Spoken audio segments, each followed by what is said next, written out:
Hey there, welcome to Coffee with Connie. Sorry about all the confusion this morning between the internet, my phone not wanting to rotate. The rotating is still happening. I'm not sure what's going on there, but we're going to get this in today, and I want to make sure that you guys have information. As I've told you before, I am super passionate about providing you information so you can make choices for yourself. Sometimes I may answer a question. Sometimes I may bring up something that you didn't even know you had a question about.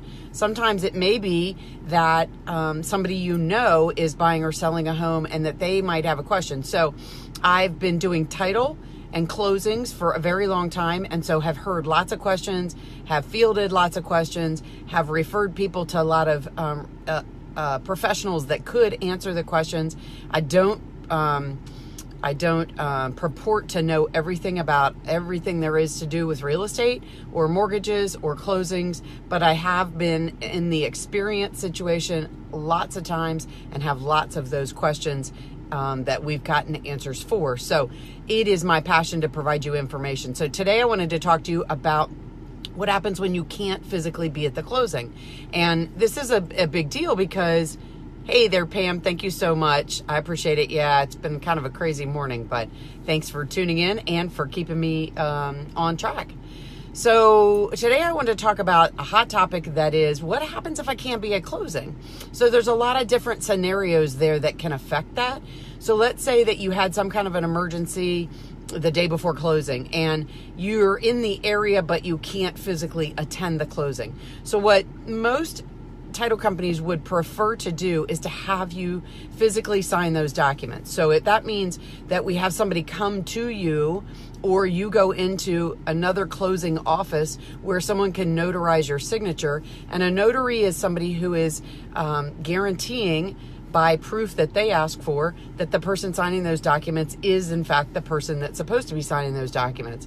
So we want you to sign in front of a notary, and getting you personally in front of that person is really important. And so if that can be facilitated that way, whether you're local to where the closing's happening, or maybe you're not local and they can coordinate facilitating having you sign those documents somewhere that is close to you. And so the documents can be emailed to the notary that is close to you. You can go in there and sign the documents there. And so then we can still have you sign the original documents. That's really important because the problem with with not having you physically sign them is that we would need to use a power of attorney. And there's not necessarily a problem with the power of attorney.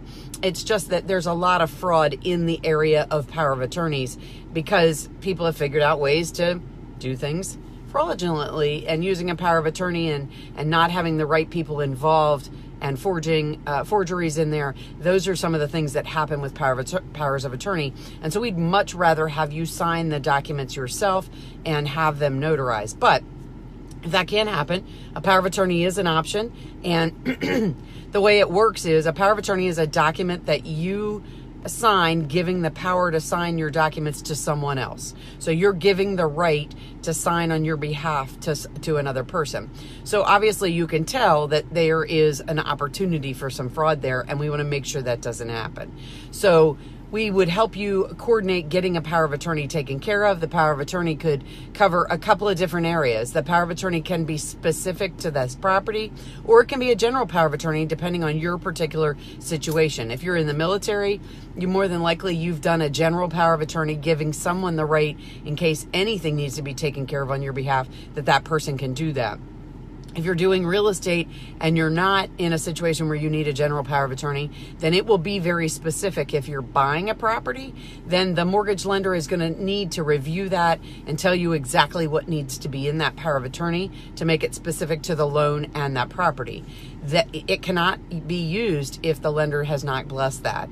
If you're selling a piece of property, we can help you facilitate getting that power of attorney done. In some states, there is a specific form that needs to be used, and that's pretty simple.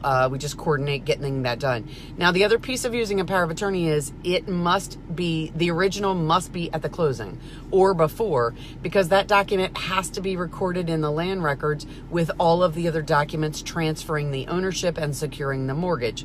It has to be the original because it proves why someone else is signing on your behalf. and it also is recorded in the land records.